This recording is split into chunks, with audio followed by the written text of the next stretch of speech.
Bueno, llega el momento de hablar de lo que está pasando en Brasil. Sí. Que la verdad es muy triste. Realmente pero muy triste lo que está pasando en el país vecino, con números que asustan, con números que si uno se pone a evaluarlos, son realmente impresionantes porque ya ha superado los 50.000 muertos por coronavirus aquel país. Y tiene 1 millón de infectados, por eso vamos a hablar con Marcelo Claudio, quien es periodista argentino allí en Brasil, para que nos cuente un poco cómo se está viviendo desde allá, Sí. Porque aquí los números asustan, la situación nos preocupa a la distancia, pero me imagino lo que es vivirlo desde allí, ¿no? Desde el lugar de los hechos. Marcelo, buen día, te saluda Emiliano y Pablo, aquí en la Finura FM Radio. Emiliano y Pablo y toda la audiencia puntana, muy buenos días desde Río de Janeiro con 22 grados de temperatura. Bueno, muchas gracias por atendernos. Bueno, Marcelo, contanos, más allá de esto que estamos diciendo nosotros, de lo que llega aquí a la Argentina, a nuestro país, con respecto a las noticias, contanos lo que es vivirlo desde ahí, lo que realmente está sucediendo en las calles de Brasil. Miren, si bien los números parecen o se muestran impresionantes, la sensación que se vive acá es casi de una normalidad, ¿no es cierto? Si uno ve la gente con máscaras y todo eso, con los barbijos por la calle, eso sería la única alteración clásica, y algunos negocios que todavía no les permitieron abrir, pero por ejemplo las playas del fin de semana estuvieron llenas, cosas que todavía no se puede, pero igual la gente fue porque hizo mucho calor. Claro. Volvió el fútbol también aquí en Río de Janeiro, están volviendo los entrenamientos en el restante de los estados, y ya ustedes lo decían, los números impresionan, pero acá no se olviden que esto es un continente, ¿no es cierto? Claro. Y otra cosa más, ayer pasamos los 51.000 muertos, lamentablemente, y oficialmente más de 1 millón de infectados, pero los sanitaristas, digamos, que entienden, están hablando que puede haber entre 10 y 15 veces más de personas que contrajeron esta enfermedad, o sea, unos 15 millones de personas podrían estar con el virus, por así decirlo. Sí. Claudio, ¿cómo es el ánimo social, al menos allí donde estás vos?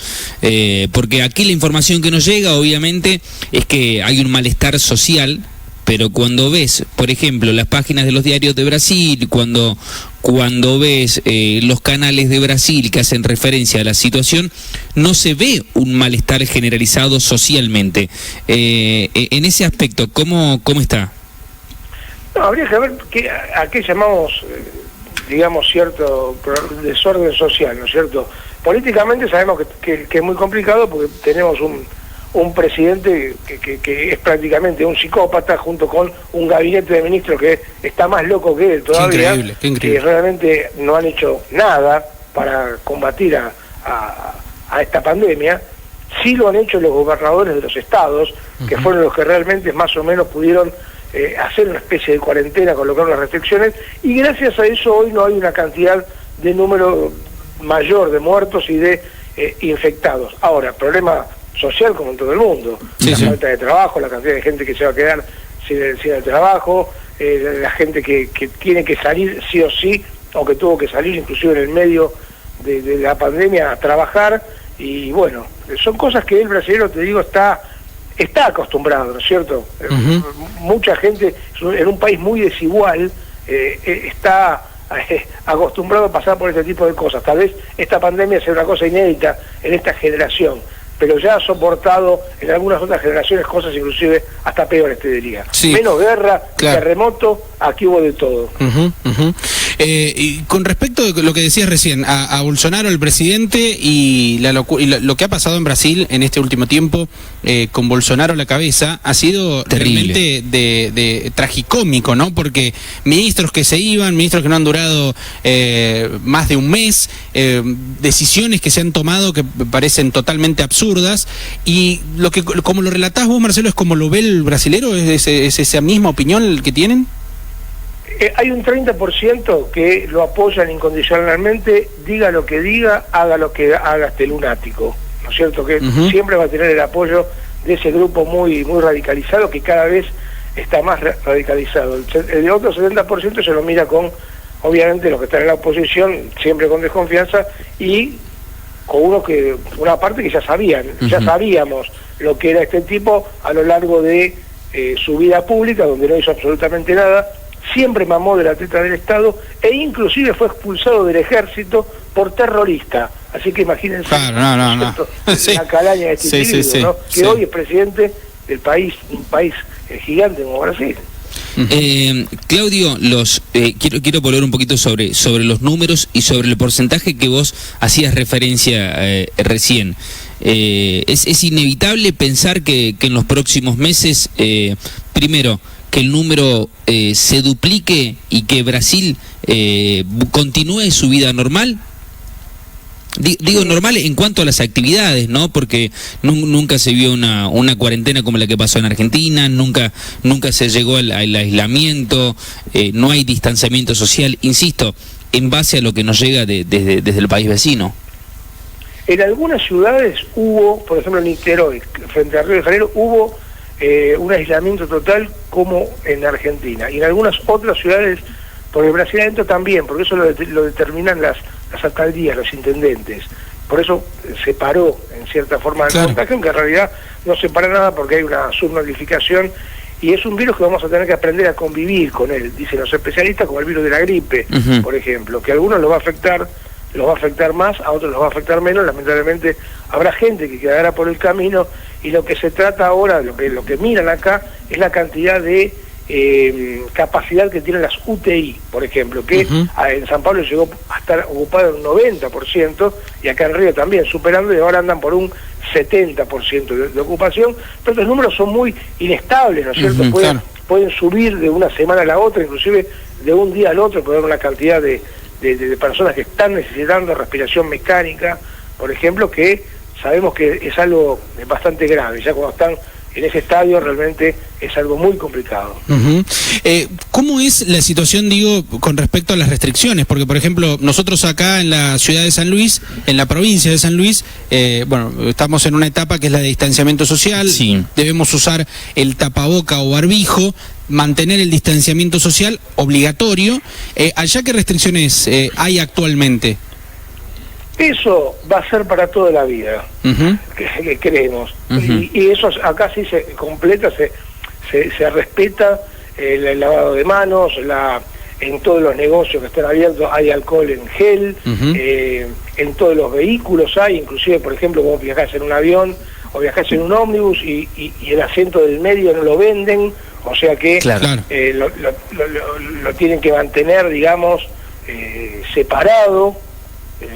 Tiene que haber un distanciamiento, inclusive en los aeropuertos, ustedes cuando viajan en el avión vieron que hay aquellas filas de asientos, bueno, uno sí, uno no, con carteles, en las estaciones terminales de ómnibus también, y acá hubo sí restricciones de un municipio al otro, pero ya te digo, acá hay 5.500 municipios y cada uno adoptó la medida que pudo adoptar, ¿no es cierto? No hubo, y tampoco la hay, porque los estados son soberanos e independientes, no hubo una orden rectora del gobierno federal. Tampoco podría haberla, porque el gobierno federal está en contra de todo esto. Imagínense que acá hay ministros que piensan que la Tierra es plana. Entonces ya con eso... teniendo un ministro de Ciencia y Tecnología, que es el único que puede comprobar en Brasil que la Tierra es redonda porque fue astronauta y fue al espacio. Qué locura, ¿no? Cómo no se sienta en el gabinete y lo dice eso. Pero bueno...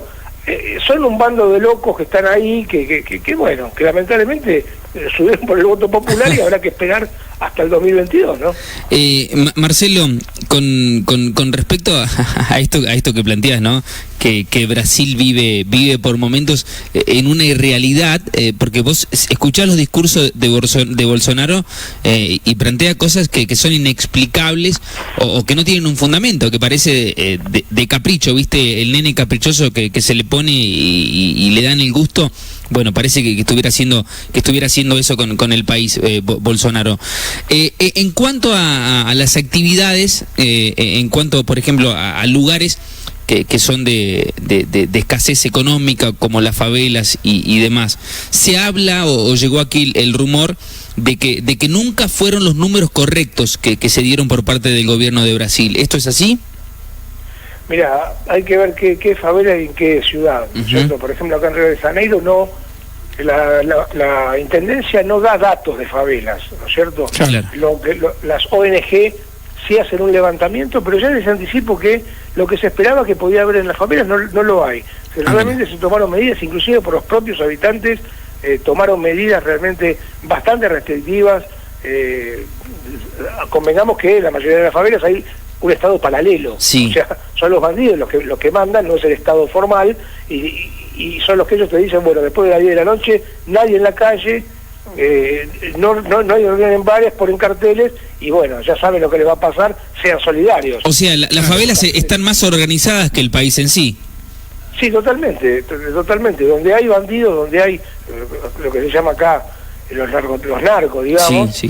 Que son los que realmente ordenan, y en esta pandemia fueron mucho más efectivos, ¿no es cierto? Claro, van acomodando las comunas. Aquel que lo encontraban sin barbijo, bueno, se llevaba un par de golpes, ¿no es cierto?, para que aprenda. Claro, exactamente.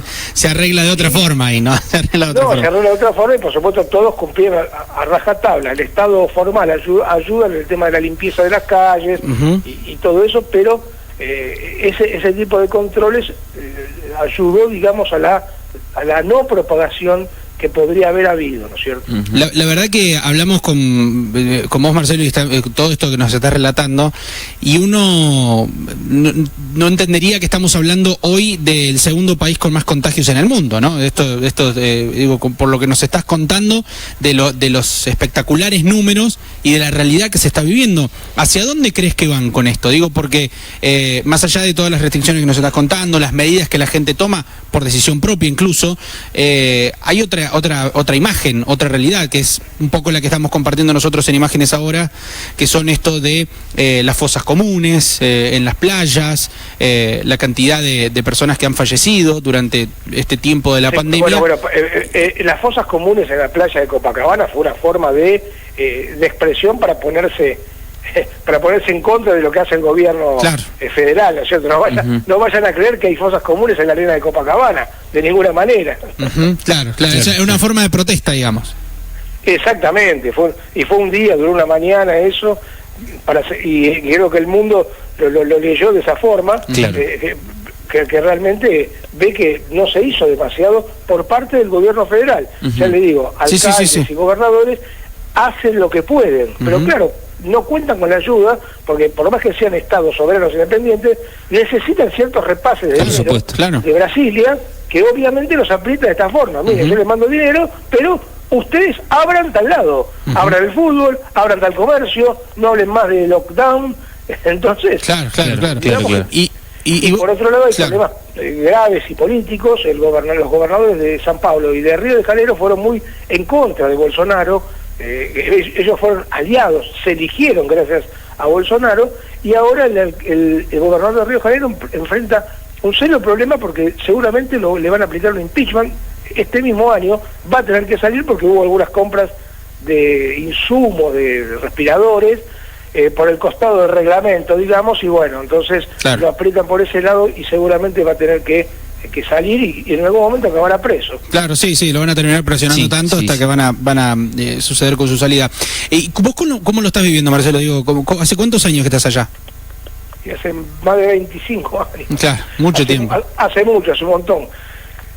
Lo vivo con la cierta tranquilidad, digamos, pero usando todos los cuidados que hay que tener. O sea, que hace un año hablaba que tenía que tener una docena de máscaras, como le dicen acá, de barbijo, de lavarlos, de salir a la calle siempre protegido, de que uno viene de la calle por la ropa a lavar constantemente, andar con una especie de botellita que larga un spray de alcohol 70, cuando uno entra, llega a la casa, coloca los zapatos, las zapatillas en la entrada de la casa, le rocía un poco de alcohol y automáticamente va, se baña.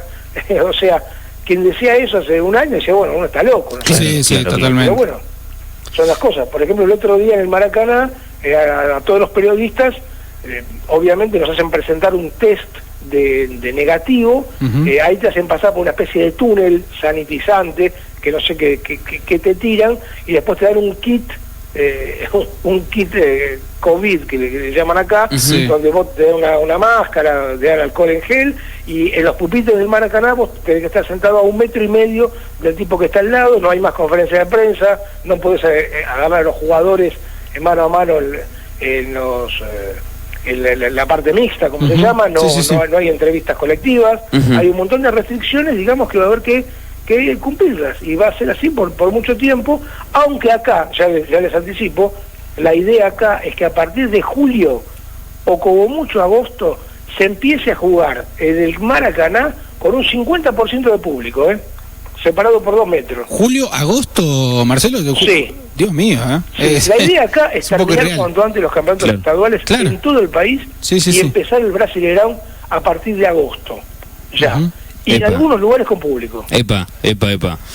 Marcelo, también creció o llegó el rumor aquí de que Brasil en agosto, septiembre justamente, estaría dispuesto a reabrir las fronteras para que lleguen turistas de diferentes países. ¿Esto es así? ¿Esto es real? ¿Se evalúa esta posibilidad? Yo creo que antes, casualmente ayer salió un decreto que prorroga por más 15 días, o sea, sería hasta el 6-7 de julio, el ingreso de extranjeros. Está prevista la apertura de los monumentos, por ejemplo el Cristo, el Corcovado, el Pan de Azúcar aquí en Río, a partir del 15 de julio. Y los hoteles ya pueden funcionar con turismo interno, pero todavía, por lo menos hasta la primera semana de julio, solamente entran a Brasil aquellos que tengan residencia o tengan algún trabajo, así que puedan probar que tienen algún trabajo, y ese tipo de cosas. Nunca estuvieron totalmente cerradas las fronteras acá, O sea, a nadie se le puede impedir entrar a Brasil, inclusive extranjeros con visa permanente, como nosotros, por ejemplo. Claro. Perdón que vuelva a preguntarte a vos, a Marcelo, particularmente de tu vida personal, pero digo, ¿cómo lo vivís vos? Porque nosotros, desde acá te cuento cómo lo vivimos un poco. Con temor, ¿no? Sí. Esto, la verdad que un poco lo que nos contás, nosotros decís, bueno, abrir una cancha de fútbol para nosotros es decir... Claro, wow, una locura, claro. Pero ¿cómo lo vivís? Porque hay cierta mayor tranquilidad, ¿no? Dentro del pueblo brasilero, ¿o lo viven con el mismo temor?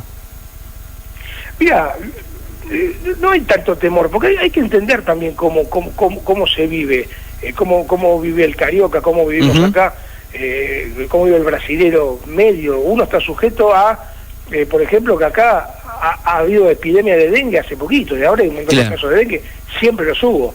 Inclusive hasta fiebre amarilla hubo acá.